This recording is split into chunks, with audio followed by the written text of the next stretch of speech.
কালকে আমার মা এবং তার হাজবেন্ড দুইজনে মিলে আমাকে মারছে। আমার বাবা মারা যাওয়ার কিছুদিন পরেই আমার মা বিয়ে করে ফেলে, সেটা তো কোনো সমস্যা নেই।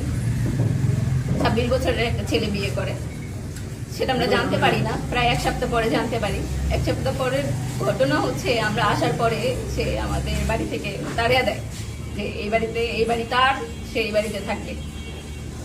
তারপরে আমি কোনো রাস্তা না পেয়ে এলাকার অনেক মাতাব্বর যারা বিচার সালিশ করে ওদেরকে ডাকলাম। পরপর ওনারা 3-4 বার বিচার বললো। আমি 2 মাস বাসার বাইরে ছিলাম। পরবর্তীতে আমি জানতে পারলাম দলিল বা এসব ঘাটাঘাটির পরে যে এই জমি আমার ছোট বোনের নামে পড়ছে। পরে ওনাকে জানানোর পরে আবারও বিচার হইলো আমার বাসায় অনেকবার বিচার হওয়ার পরে উনি ডিসিশন হইলো যে উনি এই বাড়িতে থাকবে না, এই বাড়ি আমাদেরকে দিবে, ওই যে উনি সামনের বাড়িতে চলে যাবে। আচ্ছা ওকে, কিছুদিন পরে এটা মীমাংসা হইলো যে উনি চলে গেছে সামনের বাড়িতে। আমার বাসার যাবতীয় ফার্নিচার, আর চলে যাওয়ার আগেই উনি আমাকে একদিন ফোন দিয়ে বলে যে আমি বাসা ছেড়ে দিব, তুমি আইসো, যেহেতু আমি এখানে থাকি না, ঢাকায় থাকি, আইসা তুমি এগুলা তুমি চাবি বুঝে নিও। আচ্ছা ওকে। এটা হচ্ছে আমার বাবা আমার ফুপুর কাছ থেকে কিনে ওই সময় আমার 2 বোনের নামে রেজিস্ট্রি করে দিয়ে দিছে। আর সামনেরটা হচ্ছে আমার চাচার জমি ছিল, ওইটা কিনে আমার মার নামে রেজিস্ট্রি করা, ওইটা আগে রেজিস্ট্রি করা, এটা হচ্ছে পরে রেজিস্ট্রি করা। এখানে কেউ কারো জমির উপরে যেয়ে হস্তক্ষেপ করতে পারবো না আমরা। আমি চাইলেও হ্যার জমিতে যেয়ে হস্তক্ষেপ করতে পারবো না। আমার বাড়ি থেকে বেরোনে রাস্তাটা পর্যন্ত নাই, ওনা এখন এই যে রাস্তাটা পর্যন্ত বাধা দিতেছে। সমাজের মানুষ বসে আমাকে রাস্তা দিছিল, এখন ওই যে রাস্তাটাও নাকি দিবে না, প্রায় সময় মারধর করার চেষ্টা করে। এই আতিকুর আর হারুন কি পরিমাণ পাওয়ারফুল হয়েছে আমি বুঝতে পারতেছি না যে ওদের জন্য আমি থাকতে পারবো কিনা। কালকে আমার মা এবং তার হাজবেন্ড দুইজনে মিলে আমাকে মারছে। আতিকুর হারুন রাখা এরা হচ্ছে কি এলাকার দালাল, জমি মানে দালালি করে, ভূমিদস্যু আর কি। এখন আপনারা কি চাচ্ছেন? সুষ্ঠু সমাধান চাচ্ছি ভাই, এইভাবে আমি আর থাকতে পারতেছি না। এই 2 ভাই বোন নিয়ে আমি কিভাবে থাকবো? আর প্রত্যেক দিন আমার এইভাবে থাকা সম্ভব? আমি চাকরি করে খাই, 2 ভাই বোনকে মানুষ করতে হয়। আমার আসলে আমি লাস্ট পর্যায়ে এসে দেয়ালে পিঠ থেকে গেছে। এতদিন তো কেউ বলতে পারেন নাই যে আমার মা আরেকটা বিয়ে করছে, কাজ তো করি নাই, কারণ আমারও তো মান সম্মান আছে, আমারও তো একটা লাইফ আছে। মান সম্মান দিকে না তাকে 2 ভাই বোনের দিকে তাকাইছে। আমরা এতিম ভাই, কেউ নাই আমার পাশে দাঁড়ানো। এক চাচা এসে দাঁড়াইতো, সেই চাচার নামে মামলা দিয়ে রেখে দিয়েছে, চাচা পর্যন্ত আসতে পারে না।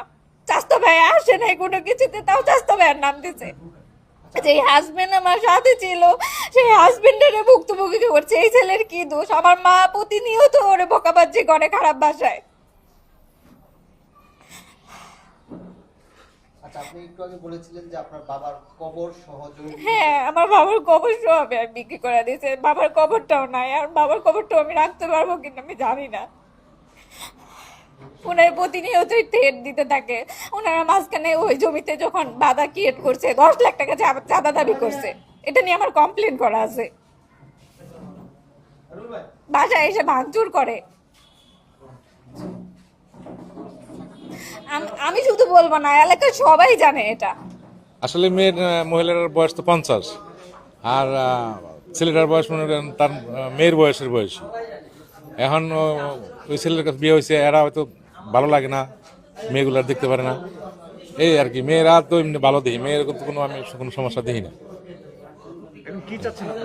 আমরা চাই এটা সুষ্ঠু একটা তদন্ত আপনাদের মাধ্যমে, প্রশাসনের মাধ্যমে, রাষ্ট্রের মাধ্যমে, হ্যাঁ, একটা সুষ্ঠু তদন্ত করে সুষ্ঠুভাবে যেন এরা থাকতে পারে। ইতিম পোলাপান কোনে এগুলো অত অসহায়, যেহেতু বড় একটা ভাই নাই, বাবু একটা ছেলে বলেও নেই, একটা মেয়ের বিয়ে হয়েছে, একটা মেয়ের বিয়ে হয়নি, আর ছোট ভাইটা যে এটা মাদ্রাসায় পড়ে। হ্যাঁ, আপনারা এরা যেভাবে যে যা করা যায় আর কি, আপনারা সুন্দর করে একটা সিস্টেম করে দিন। তার মধ্যে আলোচনা হচ্ছে, কারণ বিয়ে বসতেই পারে, কিন্তু পোলাপানের নগে এইভাবে মা কোনোদিন সন্তান ছাড়ে না। বিয়ে বসার পরে মা সন্তানকে ছেড়ে দিছে, যা ইচ্ছা তাই করতেছে, ঠিক আছে। জায়গা বিক্রি করে দিছে, বিক্রি করে দেওয়ার পর হয়তো মারামারি কাটাকাটি। ছাড়ি নেই, এটা আপনারা ভুল করতেছেন। আমি ছাড়ি নেই পোলাপান আমার ছাড়ার আমার কোনো নিয়ত নেই। আমি থাকতেছি যে পোলাপান আমার রাখবো না। বিয়ে করছি, অনকা আপনি চলে যাবেন, আমার এই বাসা থাকবেন না। আমার বাসা থেকে পিঠে আমার নামে আমার বড় মেয়ে, মেয়ে চাচা, মেয়ে